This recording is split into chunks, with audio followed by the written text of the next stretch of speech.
Hello and welcome to the Animation Communication Podcast, for your source of discussion about animation, film, fandom, and more. So please join our host, I Love Kim Possible a Lot, or KP, and Lyle Convoy, or Lyle Manbad. This episode contains some mild adult language.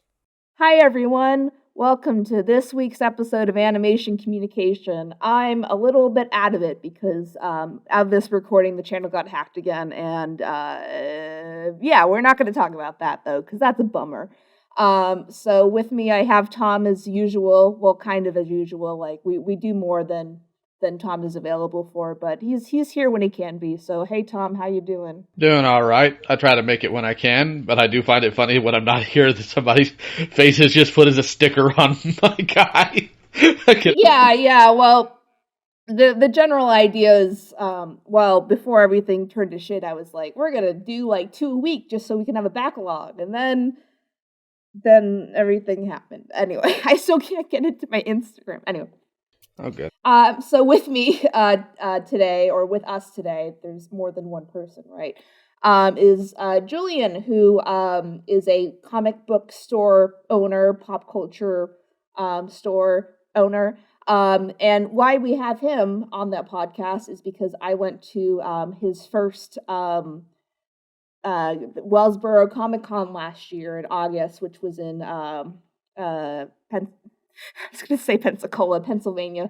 And it was really neat because I do a lot of cons at this point. I have one coming up at the beginning of the month, I guess, the beginning of June for Phoenix, if anyone wants to check out that. So, but usually conventions are held in, convention centers or hotels if they're a little bit on the smaller side. Usually, like, if they're over 10K, it's a convention center and there's all the hotels in the area.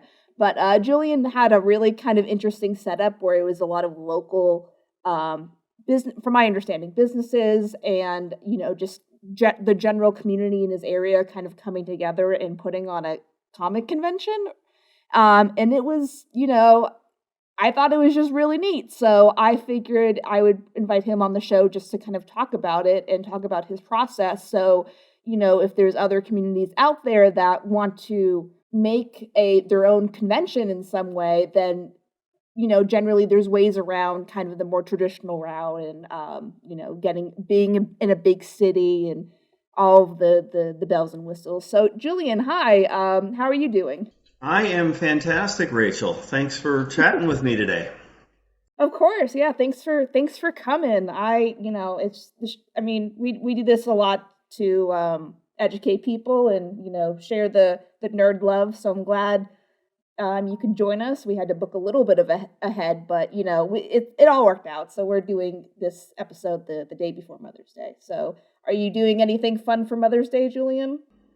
Actually, my mother is moving, and so we are cleaning up her house to prepare it to go on set for sale. So a lot of heavy lifting, actually, but she will appreciate that in huge ways, and actually looking forward to hanging out for the day and doing that with her. That's nice.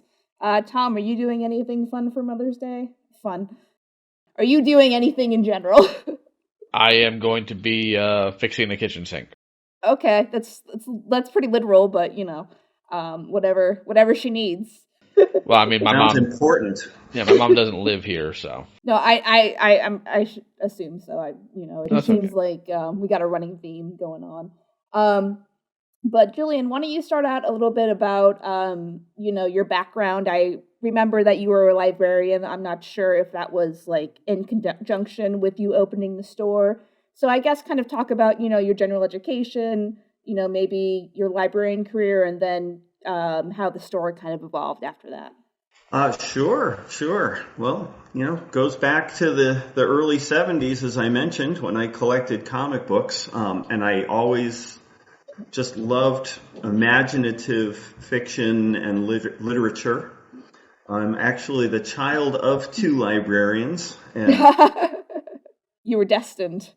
I was destined, and I graduated from college and went looking for a job in New York, and I found a job in journalism as a gopher that would have paid about $14,000 back in the 80s, and I could get a job at the library for $16,500. So my first job was at the media center of the New York Public Library, and one of their lending branches. So it was great working with the public. And I ended up in the microfilming department and ended up going to library school because I loved it so much, and became a preservation librarian. What is library school? Yeah, at the University of Michigan. And so that's where I got my master's. But that whole idea of preservation librarianship ties into comics and just collecting old paper products and the coolness of that aspect of the industry I also liked. But after 15 years in that industry, I was working in Boston, and there was a long commute, and I was missing my kids growing up. So the transition from librarianship to having a business was HeroClix. I had started selling HeroClix online.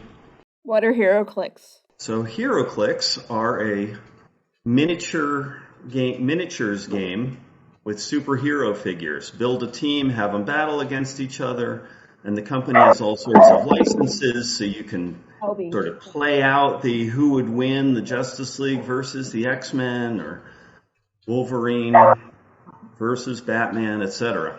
And so anyway, this long commute was becoming a problem, so I wrote up a business plan, and we moved to very rural Wellsboro, which is a town of 3,400, but one of the things I liked about it, having grown up around big cities and being in the pop culture industry, is that we are 4 hours from New York, Philly, Pittsburgh, Baltimore, Toronto, Cleveland, and so I describe it as the middle of everywhere.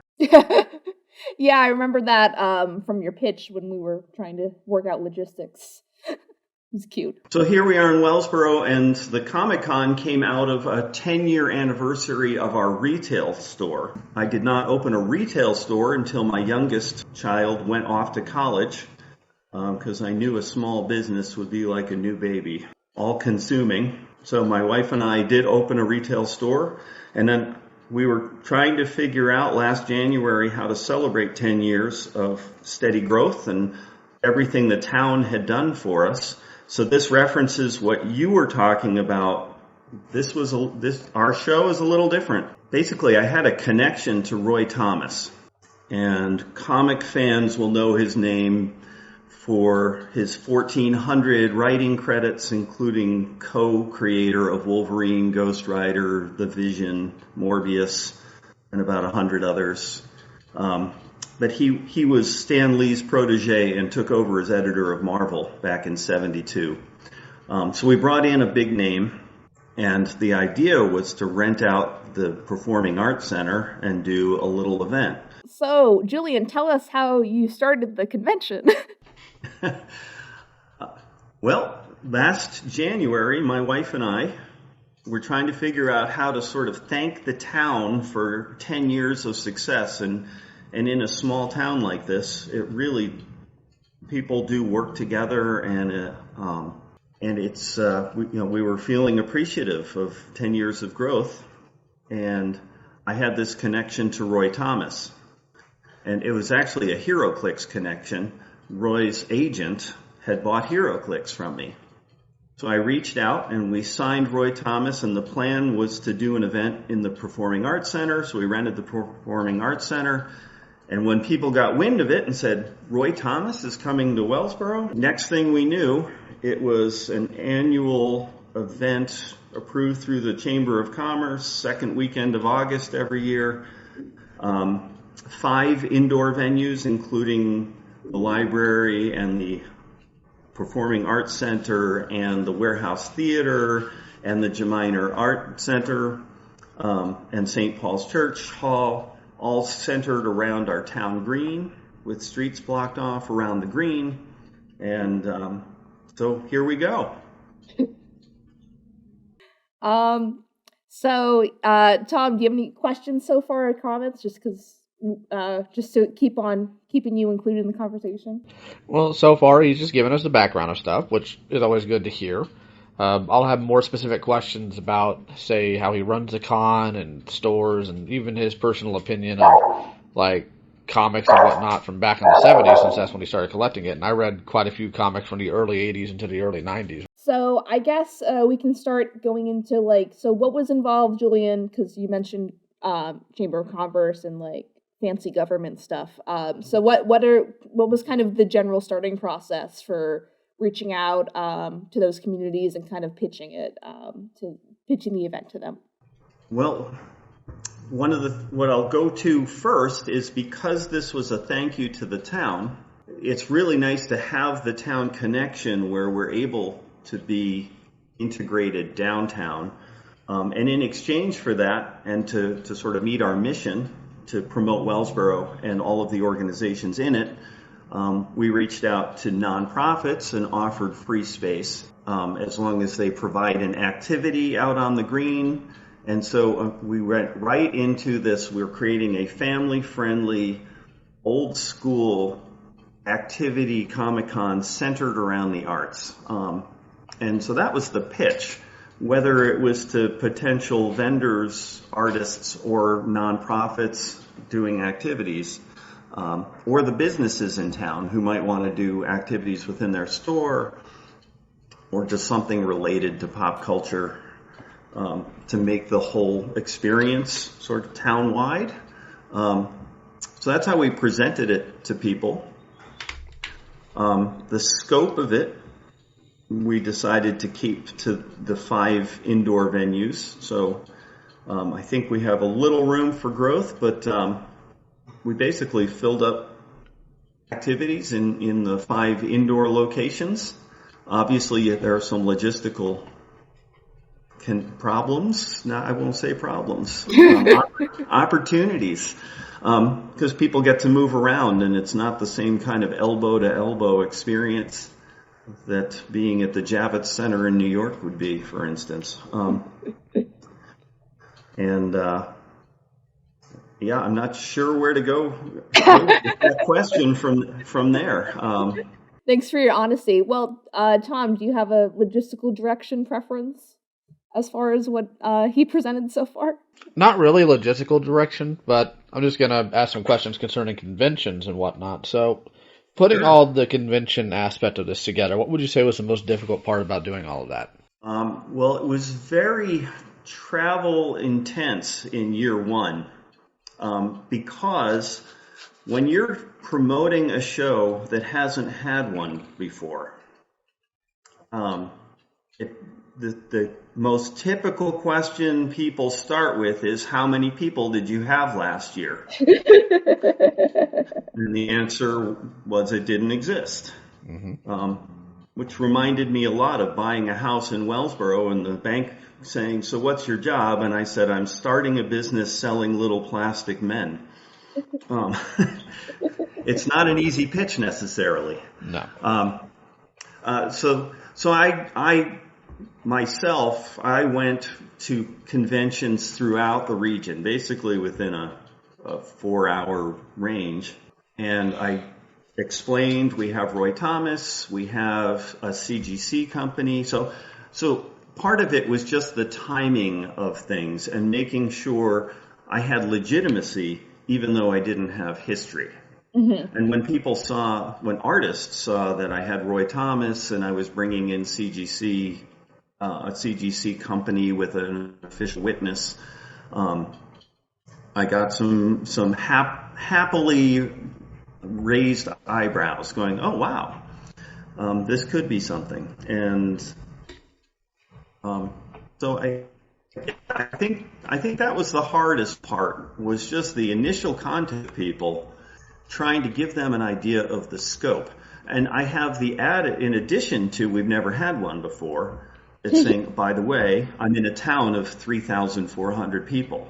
And by the way, the nearest town that's 10,000 or more is an hour away.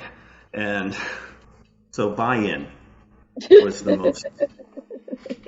most difficult aspect at first.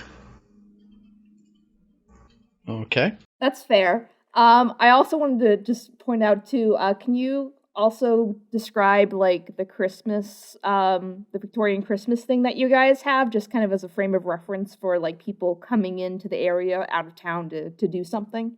Yeah, that's a great point because that was one of my pitches as a vision. Wellsboro does a number of festivals. And the biggest one is our Dickens of a Christmas. So you'll see this in towns around the country. But we get about 30,000 people coming to town for the first Saturday of December. And there are vendors filling the town green and lining Main Street, and the entire Main Street gets blocked off for the day. And there are bus tours that come and drop people off, and we have choirs that will do various Christmas singing around town and do a Dickens play in town, so all sorts of activities. And so that was kind of what I was modeling this after. So the ability to say we have festivals that have as many as 30,000 people just, I think, helped. And then the other thing that we did is because we had Roy Thomas, he was the co-creator of Wolverine. So we created a primary image that was used as our program cover, which is a recreation of Hulk 181, the first appearance of Wolverine. But instead of Wolverine and the Hulk, it's got Cratchit and Scrooge, and in the background, Tiny Tim. And instead of He's Here, the Canadian superhero, it's Here, Wellsboro, PA, the incredible Wellsboro Comic-Con. And then I added the byline, which I think summarizes what we're trying to do. Classic comic creativity wrapped in retro rural charm. I'm hoping I'm giving a better picture as we move along here, what I'm trying to create. Well, Tom, what do you think? Because I've been there, so I kind of have a better frame of reference than probably you do. I mean, it's pretty standard for comic convention stuff. Of course, you're going to have images that are going to elicit classic comic covers. You're trying to draw a crowd. That's why you use the industry guests there. So that's all pretty standard stuff. I'm glad you got some artists there instead of like random cosplayer 367. So far so good in terms of that. We did have a nice lead for our Comic-Con. Turns out that a gentleman who owns the stunt doubles Batman suit from the Justice League movie has a little place near here and likes small towns. So our cosplay host was an on-screen Batman cosplayer. Interesting. And that was fun. And he is actually having a Batman Returns suit made from the original molds. And so he will be back as Batman again this year. And as I haven't really started the promotions on that because I don't have a picture of it yet, but it'll be same chin, new costume, Batman Returns. We also do a lot of programs, and this is typical of some of the bigger shows. So workshops.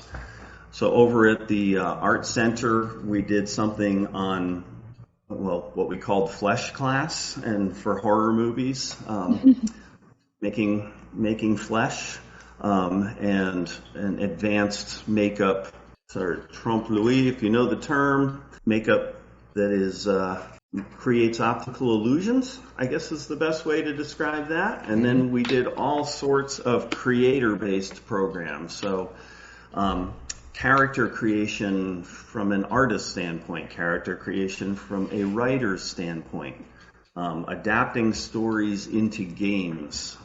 We had sidewalk chalk opportunities for people.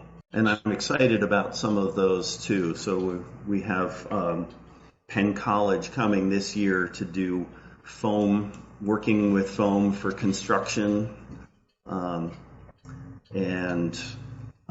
we have a talk back with Larry Doyle, he wrote several episodes of The Simpsons in the late 90s and was the producer for a couple of years there. And so people get to pick his brain about creating Simpsons episodes. And so we try to have a wide variety of getting into the industry. That's good because a lot of conventions they tend to focus primarily on like voice actors or on prop makers. It seems like yours is a lot more focused on artists and writers, which is frankly kind of needed. It is supposed to be very arts centric and a mix of old school and modern. We are actually bringing in our first voice actor this year, who's the current Lego Flash and Lego Robin. He's also the Cheerios honeybee, so everyone's heard his voice. Ah, okay. What I like though is he's where he'll sit down with a script with a kid and do readings, similar to what we do with our local theater group around here with radio plays. But I love the idea of people being able to see that this is an attainable arts job and you can make a career out of it or enjoy it for the rest of your life. And this particular gentleman, Charlie Schlatter, also was the 18-year-old version of George Burns in 18 Again, and he was Dick Van Dyke's assistant in Diagnosis Murder. So in our little one of the things I didn't mention is our main street is lined with gas lamps and has a very either Victorian feel or 1950s feel, depending on how you're looking at it. And so I like the old school aspect that he brings to all of this also. Mm-hmm. So what other guests are you hoping to have at your convention in the future at some point? Any specific people you want to bring that, you haven't been able to get a hold of yet, or maybe they're outside of a wallet ability? Yeah. Aren't they all? Yeah, so we're open to anyone from, Neil Gaiman to Misako to Kevin Eastman. Do you have any specific favorites you'd like to bring in? Well, I have this weird side agenda because I had a wonderful experience with Harlan Ellison way back in the 80s. I want to bring people in that can tell me Harlan Ellison stories. For people that know Harlan Ellison, those stories can be interesting and or wonderful and or disturbing. So I find that interesting. So definitely old editors from Marvel and DC. And, I'll be blunt with you. I am terrible at recalling names. I'm constantly trying to look things up. So you're thinking about people like Jim Shooter. Jim Shooter, exactly. So he's someone I know who knows him, asked, and he was busy this year. But Jim Shooter would be a perfect example.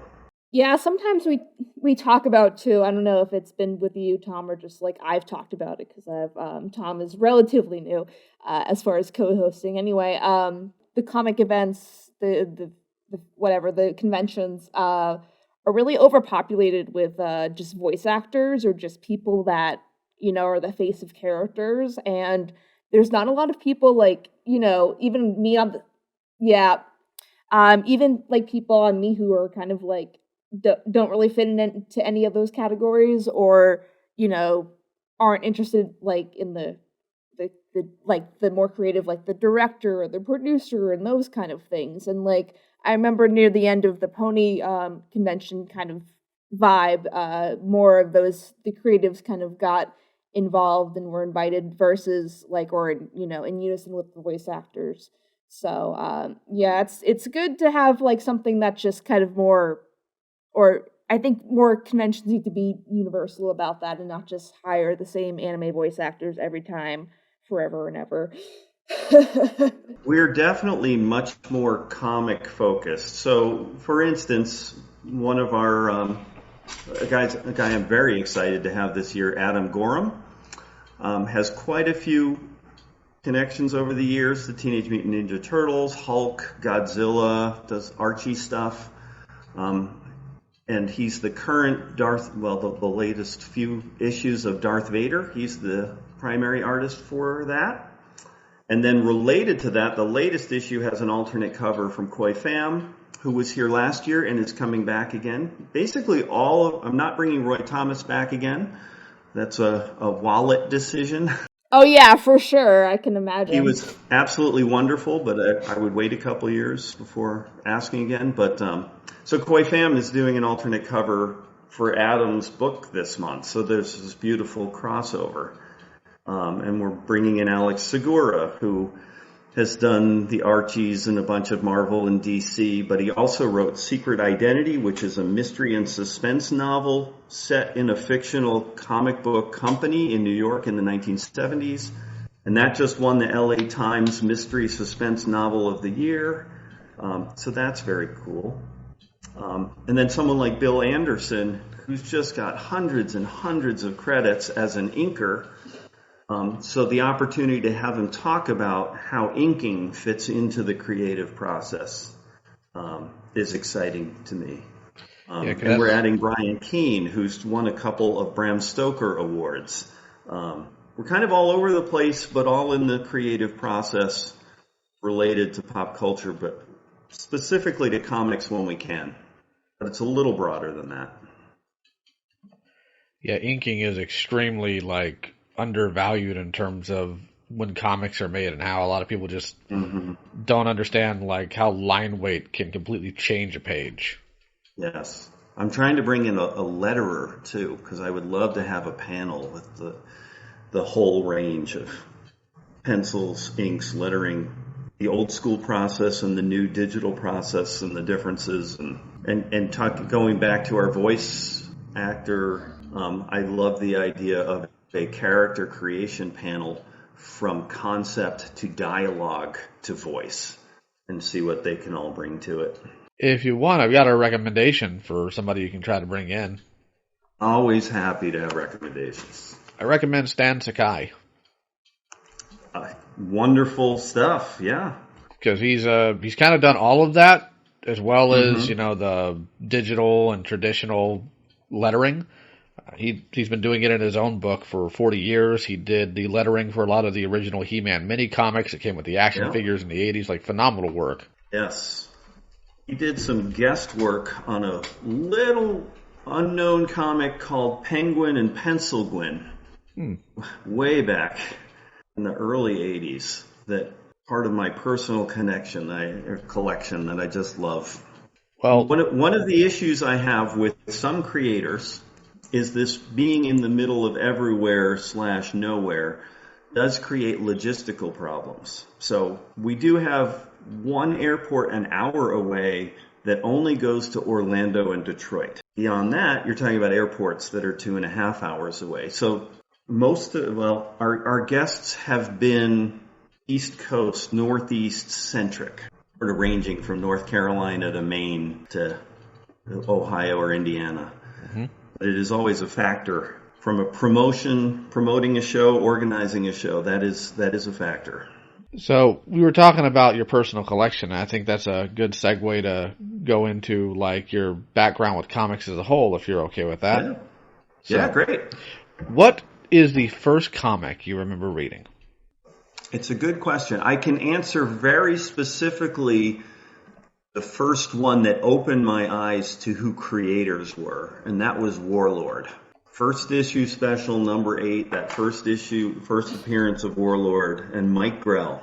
And because it was fantasy, it fell right into my wheelhouse of interest. And it was one of those, Hollow Earth, Fall Inside, there's an internal sun and dinosaurs and sword and sorcery stuff from this Air Force pilot, and it just captured my imagination. But the art was spectacular, and there was always what instantly captured me, especially as his main comic started. Warlord 1 came out shortly after that. The second, you'd open up to a splash page, and then you'd open up to this next 2-page spread, which was a single image, a 2-page splash. And I just couldn't wait for the next issue to come out and see what he would be doing with that 2 pages. That sort of answers your question. Mm-hmm. Who would you say, or rather, what was your favorite comic line when you first started reading? I was more DC than Marvel. And my specific reason was, as a young kid, I couldn't always get to every issue in time. And so DC was a little more single issue centric in terms of a storyline. Batman, Green Lantern, Flash. We've got a problem. We solve the problem. If I miss an issue, I'm not lost. The other thing was just looking, I remember very specifically reading an X-Men issue and all these references to other issues and previous storylines. And just, I felt a little lost. And that kept me away from that for a while. I see. Is that why you don't really read much in the way of modern stuff? Because it doesn't seem to be self-contained stories? No, that really is not the reason. It's that remember I said owning a small business would be like having a new baby? Uh-huh. I work long hours and not much time. But the other thing is, and I don't think I mentioned this earlier, we don't carry new comics. Really? So again, back to being in a town of 3,400 people. That is not enough to support subscription services. With the switch in distribution to Penguin, we have better access now to some issues, but when Diamond was the sole distributor, when we factored in what we wanted to order and the shipping and the logistics, we would have been paying basically full price for all those comics to get them. Ah, okay. And yeah, in every industry there are bumps in the road for various reasons, and no, this was just by the sheer volume of comics that are needed and the space needed in the store, it just never made sense. So I had started, and I didn't mention this earlier before, but I did rent tables at Motor City Comic Con in Detroit back in the 80s and into 1990. Then I moved to Boston and did Greater Eastern conventions in downtown Boston in the early 90s. So when we opened this game store / comic store, we didn't have a lot of space for comics in our small space at first. But so I had older comics. And then about 10 years ago, 11 years ago, we expanded. I've got the timeline wrong. 8 years ago, we expanded. And at that time, I was able to add more comics. And then 2 years ago, I bought out a comic book store that was going out of business, and that was 220 long boxes of comics. So I now have a lot from the last 25 years, but not new comics on a month-to-month basis. So that's the other reason I don't read current comics. The nearest city is an hour away, and so I can go south or north an hour to the nearest comic book store. It's a ways away. Yeah, that's fair. So, who would you say was your favorite artist from the comics you read when you were younger? Well, Mike Grell was definitely tops for me. And, a lot of people will mention Jack Kirby and his dynamic art I have grown to appreciate, but, I just feel like that he is also an acquired taste, less accessible because of the blockiness, but amazing in his layouts and the emotions and the action. And so I leaned more toward a Steve Ditko fluid style. Oh yeah, definitely a difference between the styles of how those two worked.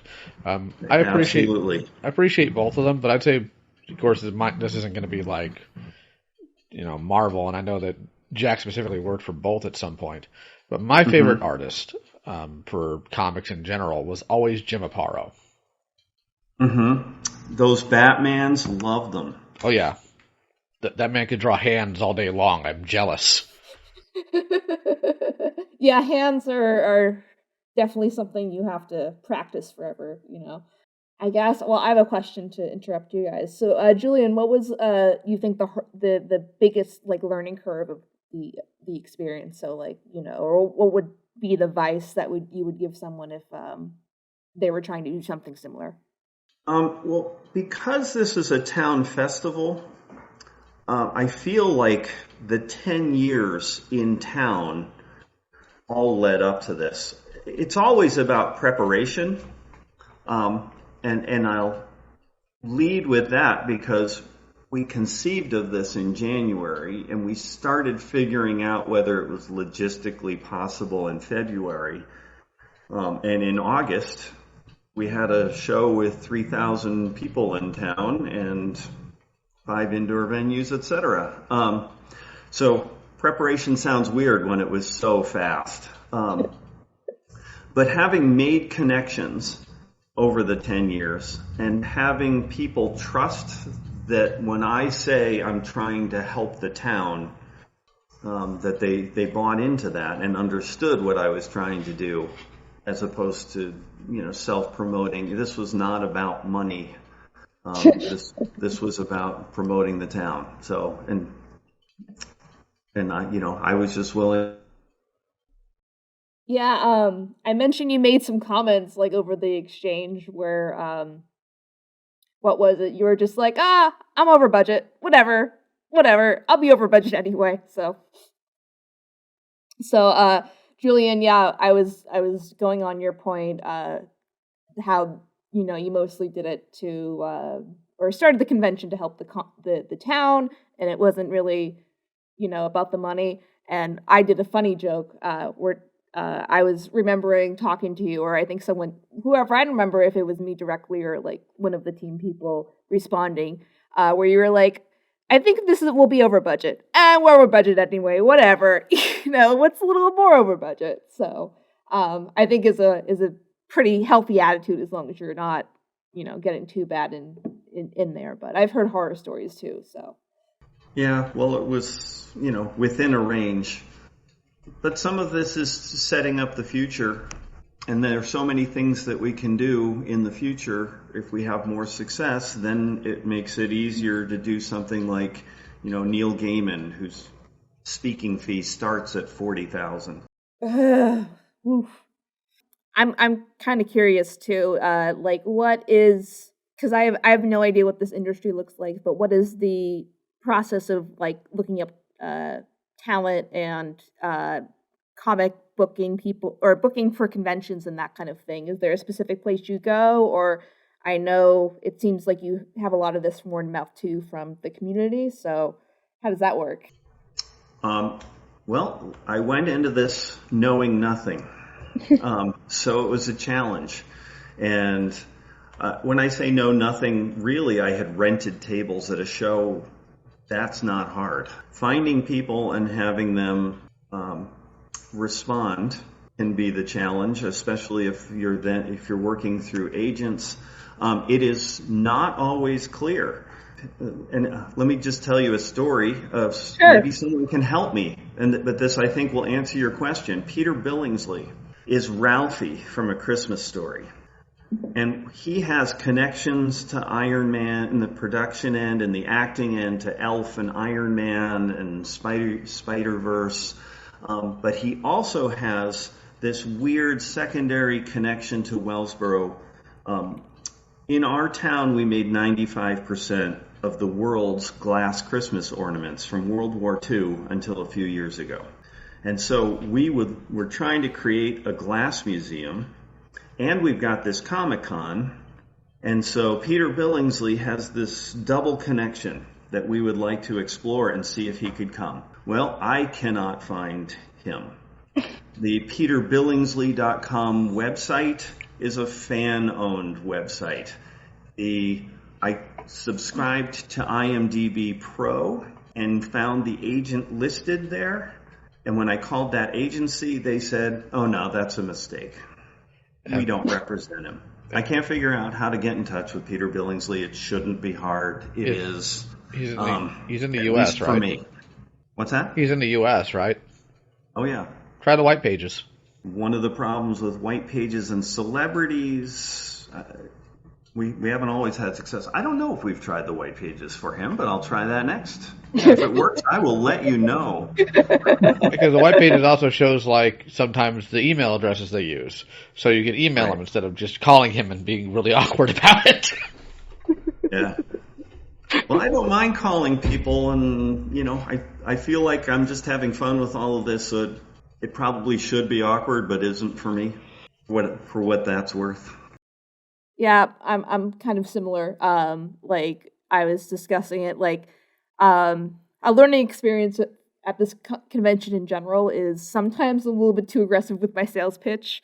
Um, um, which at the like it's in comparison, like at the bigger shows, people like usually eat it up, but I guess like just some random lady like yelling at you it can't be the most appealing thing, in a small kind of community town.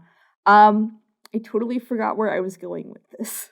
Well, we were talking about how you get talent. Oh, right. I do want to follow up with a secondary piece of this. So one of the artists that we did book knows someone in the industry, John Shableski, who's really tied to the production of graphic novels from a publisher and connections to libraries standpoint. And so he came and he did a presentation for us last year, but he knows more people. In fact, just did a TED Talk on teen literacy and graphic novels. And having connections like that has led to knowing someone who is producing a new newspaper-style comic. I'll describe it as the Sunday paper of the 70s or 60s or 50s, but done with modern creators like Scott Hanna and Mark McKenna and Chris Ring, who's coming to our show. So that publisher is now coming to the Wellsboro Comic-Con, and he's also got connections. So it becomes easier, and it also, we're starting to find some of our creators saying, oh, I know that person, I'll call them for you. Mm-hmm. And so in year 2, I'm finding it's much easier. We're already at 50% more creators than we had in year 1, and running out of indoor space. I'm out of vendor space, but I can fit a couple more creators, and now we just have to fill up vendors in the outdoor space, so it's a bigger town festival, and let the promoting begin. Yeah. We started a little, but yeah. Traditionally, I've just heard that most people use IMDb Pro, and that's kind of just the go-to thing. So I was kind of curious too, like if we've talked about it, I think maybe once, about how like different people have different accessibility to conventions, or feel comfortable going, or even know like what's that about. Like someone who I think got into the convention scene relatively recently on my end of my interest is Don Bluth, who's like I think in his 90s, of all things. So talking about like people's general like want to understand like where they're coming, well, like want to interact with the convention environment and stuff in general. So is there anyone specifically that you've had to like make that pitch to, or is it just kind of people generally you get them off IND Pro and they're like, oh, convention, okay, versus like someone you kind of have to work through the back end as far as knows a guy who knows a guy who knows a guy? Yeah, I'm trying to think back to the beginning of last year, and it really, for me, there's no IMDb Pro yet. I tried for Peter Billingsley, and it failed. It really was, I have Roy Thomas coming, and then going to shows, and I created a little half-page promo, which had artist and vendor information on the back, and face-to-face, I approached a lot of creators and said, here's what I'm trying to create.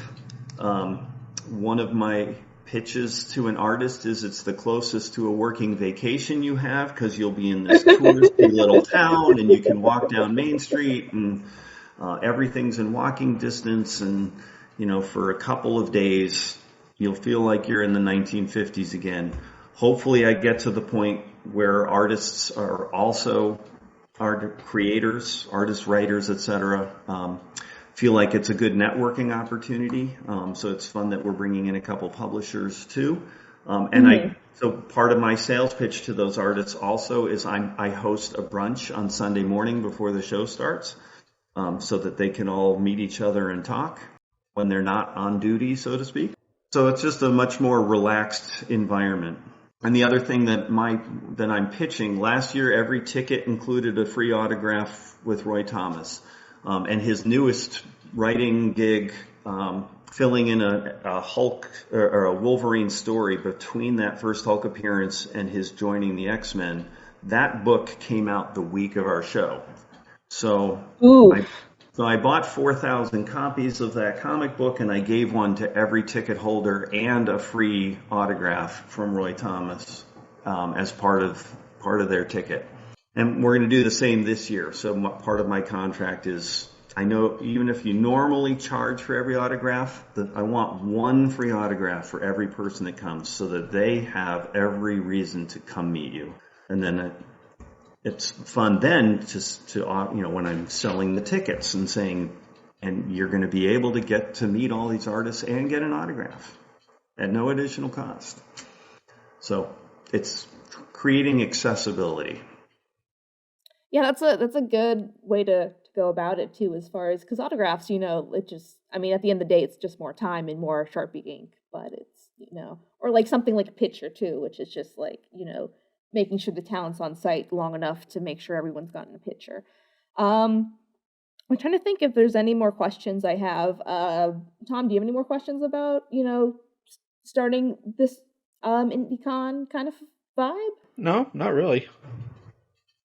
I guess my last one before we wrap, unless Julian, there's something you wanted to talk about specifically, which we're open to, is I noticed you were kind of bustling transportation together to the event, from high school and stuff like that.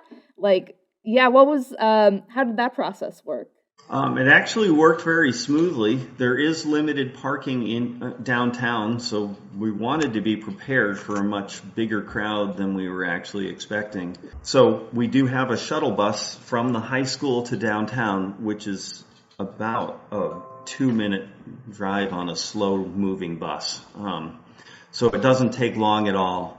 And then we just had that bus running constantly. So you would never have to wait very long. I don't want people to have these horror stories, I think, was it Orlando this year, where it was a 7-hour wait to get into the parking lot, and when it filled up, they sent people to an alternate lot. It was somewhere in Florida. That sounds horrible.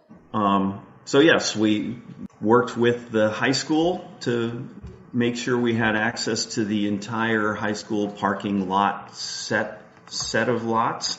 And we hired a bus company to just be constantly rotating. We had volunteers at the high school lot to tell people about Wellsboro and tell people what to expect and where registration was, and just be friendly. So you had asked if I wanted to add anything. The only thing that I would add is the feedback that I got from artists and vendors is that people were so appreciative of them being experience throughout the day. And if there was one comment that I got from both guests, ticket holders, and vendors, was vendors and artists especially, everyone was so appreciative that they were there. And it just created this wonderful atmosphere of people having fun together. And I loved just so many people wandering around town. So being in Wellsboro, we could, for instance, do a photo shoot at the playground, covered with people in cosplay. So Luke and Leia having a fight in the background while Captain America and I can't remember who Captain America was on the seesaw with. And in the background, there's a T-Rex stuck on the swing, and just fantastic opportunities that you wouldn't be able to do at a convention setting. And hopefully, you had mentioned 10,000 being that sort of cutoff from hotel to convention center. So I think we'll be a convention center size event before long, but we really want to maintain that retro rural charm. spoken like a true salesman. Yeah, it's not easy to say, so I like practicing it. Oh yeah, for sure. When again, I'm not sure if this was communicated with me or we talked directly about it or whatever, but when the town was described to me, I forgot the name of it, but I was just like, oh, it's like the little Gilmore Girls town where, I think Stars Hollow was the Gilmore Girls town, but just small and very like homey and like, town like playhouse and that kind of thing. So I guess that's also a comparison if people know that. Right. Yeah, the gas lamps lining the main street really give it a beautiful visual, and that was really just a marketing thing when they were back in the 30s when they put in the gas lines. They said, let's do this to make it a tourist destination. They weren't wrong, though. I think, Tom, do you have any more questions before we wrap? No, I think that's it for me. Okay, so Julian, where can people find more info about the convention for the upcoming year? And I don't know if you have any separate socials, but if you have anything else you want to throw in, then go ahead. We have just redone the website to make it a little more dynamic than last year, so we're fixing up the little edges and corners, but it is there, the WellsboroComicCon.com website, or do a Google search for Wellsboro Comic Con. And that has guest lists and tickets, and we're within the next week or two going to add a list of the programs / workshops / panels. So that all of that's coming soon, and plan to add a couple more guests, but there's a nice list already. So Wellsboro, Pennsylvania in the United States, if you're not in the United States. I forgot about that. Where are they talking about? Again, I really like I loved it. Like that's why we're doing this podcast, or one of the reasons we're doing this podcast. Because again, I go to a lot of shows, and a lot of it's just you're not really sure why people are doing the conventions and the events. And I've done a lot of even the for-profits. There's some really awesome people. Still making money on the system, I guess, if that's what we want to call it. But, still generally doing it and volunteering just because they love, nerd stuff and things. I just appreciated that you were, again, trying to do this to, let people be themselves a little bit more, I guess, if that makes sense. Or just kind of create the community because, I grew up, I wouldn't say in a small town, but a smallish town where I felt pretty isolated for liking the things I like. So I wish there were more, conventions around me or something I even knew to do to kind of build a little community, specifically with people with different interests. So I appreciate that you were coming off so genuinely throughout the process. And now you're cool, I guess is my point. Yeah, thank you. Yeah, growing up, sort of nerd geek culture was not appreciated the same way it is now. And I love that we can create this within a very traditional old town, and people are excited about this fresh look. But when it comes right down to it, when people dress up as Victorian vendors at Dickens, that's not really much different than the cosplay at a Comic-Con, and just creates more connections between people as opposed to differences, which is always good. For sure. All right, well, I guess we'll wrap with everything else. So if you're new to the podcast, welcome. This is episode 80-something. But yeah, we're on all of the podcast places, as well as YouTube, if you prefer to have your podcasts on a little loopy animation thing, I suppose, but Spotify and SoundCloud. And we have a pretty big 80 something. I never know, it's around there. So if you're new for whatever reason, then you can kind of go through the I was going to say gallery, but that's not the right word. The history, I guess, of the episodes, and pick some out. And thanks, Julian and Tom, for being here. And I don't have anything else to say. I'm getting a little tired and tripping over my words a little bit. Well, thank you so much, Rachel. Thanks, Tom. No problem. Take it easy. Yep. Bye-bye. Thank you so much for listening to Animation Communication on YouTube, Spotify, or your favorite podcasting provider. We are really hoping the show makes a difference in how people view animation, as well as media as a whole, as well as giving and providing advice for people all over the world who like and want to join the animation and media industry. If you like what you heard, please remember to show support by giving a like, a follow, rating those 5 stars, as well as subscribing to our main I Love Kim Possible a Lot channel on YouTube, and turn your notifications on. New episodes of Animation Communication come out every Wednesday at 6 a.m. EST on podcasting platforms and 4 p.m. EST on YouTube. You can follow the podcast on Twitter, Instagram, and TikTok at the KP Podcast for information on upcoming guest episodes and more, as well as our hosts KP and Lio Convoy at I Love KP a Lot and at Lio Manbad on social media. I'm Lucy, and thank you for being a part of our community. See you next time on Animation Communication.